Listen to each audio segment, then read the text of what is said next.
What's good, everybody? It's your boy Tay coming at y'all with another video. Whew. First and foremost, let me just say, shout out to the Cowboys.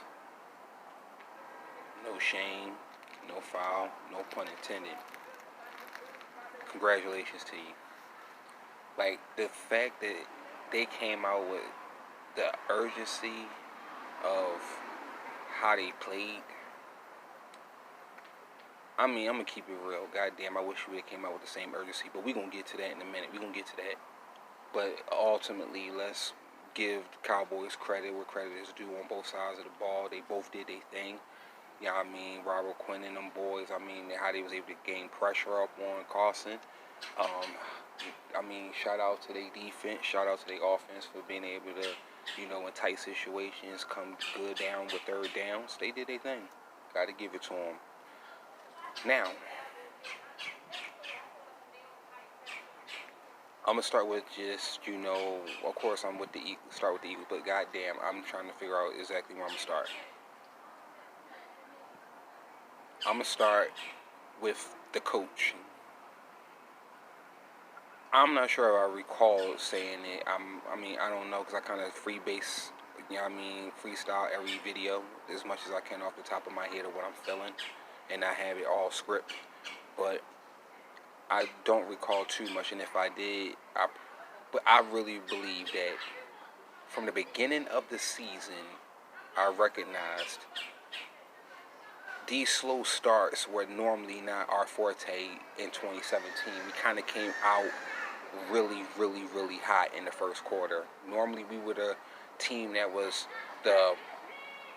we play your hard 3 quarters, and then we kind of take the guys out and let the second string get in there. We was kind of that team that actually was doing that. And now it's the whole reverse, whereas though there's no state of emergency of we got to play hard these first 3 quarters.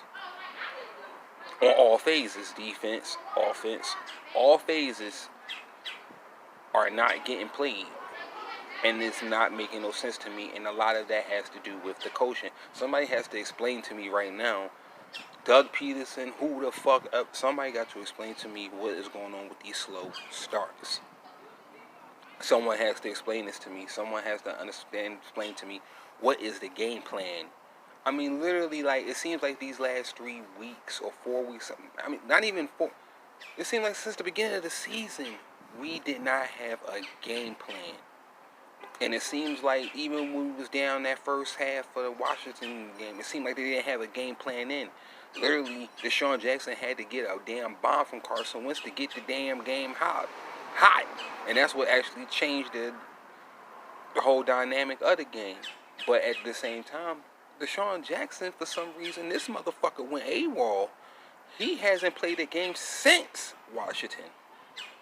And of course, people keep saying, yo, first of all, it's not going to, what injury take this goddamn long to get off? And from what I'm hearing, it was surgery required. So at the end of the day, he could have handled it. According to some people say, he could have handled this whole surgery thing in the off season and could have been easily good, because at the end of the day, there was still time that he could have freaking, got the surgery and probably would have been good week 2, week 3 versus late in the fucking season when we needed him the most. So on that part, I'm gonna be honest, I think that was some selfish shit on Deshaun Jackson's side, and I think that was also some retarded shit on the GM side. He should have ultimated him to either, before we sign you, you got to get this motherfucking this surgery, because at this point we can't afford for it to fester all the way through the season where we're going to have our most games. So with that said, I don't know where the fuck is Deshaun Jackson at. That's the coaching. And the thing is, even minus Deshaun Jackson, where's the coaching when it comes to next man up? That next man up is starting to become a crock of shit, because next man up only was relevant in 2017.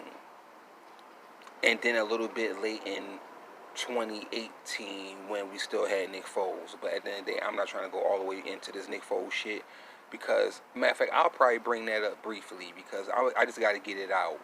But the game planning is just like, it's bullshit. It sucks. and it's not making no fucking sense to where's the game adjustments come the second half, or what's the adjustments going into the first quarter. What are the adjustments of who we're going to use, what players are how they're going to be productive. Like, where's the fucking coaching?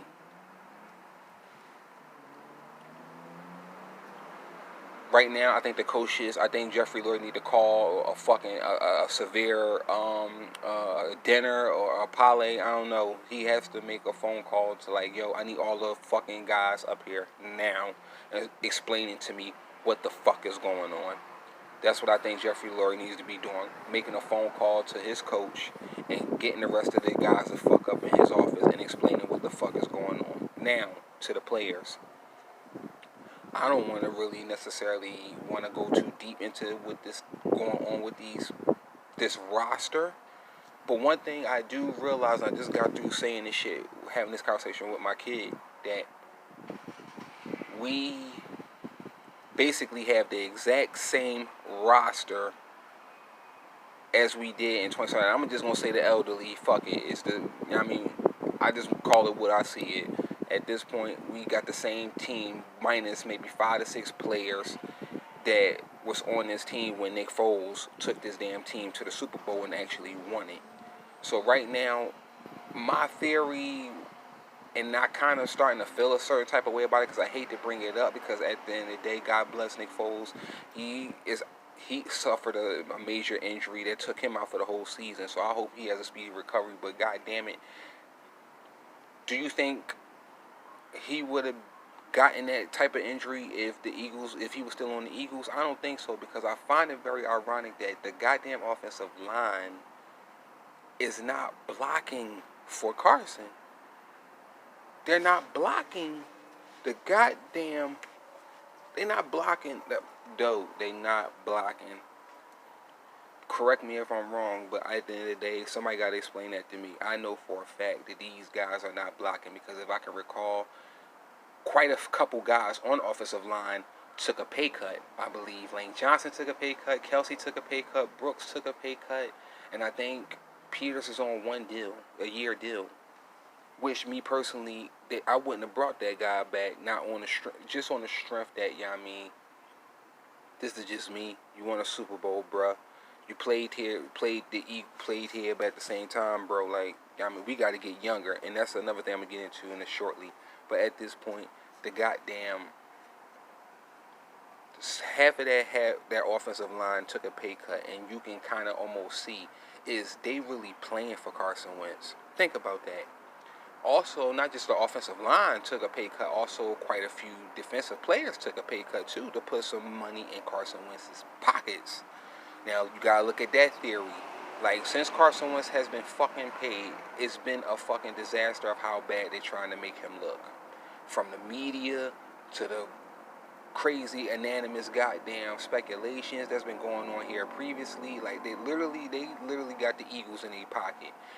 The whole world got the Eagles in their pocket, and the thing is, they're actually starting to show their true colors of what the fuck these people have been talking about. Max Kellerman, all these guys, they're really starting to show and tell and prove what the fuck these people are saying, because at the end of the day, none of this is, we shouldn't be playing like this, period. There's no way we should be playing like this on all 3 phases. So as far as I'm concerned, I can't, me personally, I woke up this morning, I didn't even bother looking at ESPN, Skip Bayless. I didn't even want to look at no media, because the truth is, I know what the fuck is going on and what's wrong. But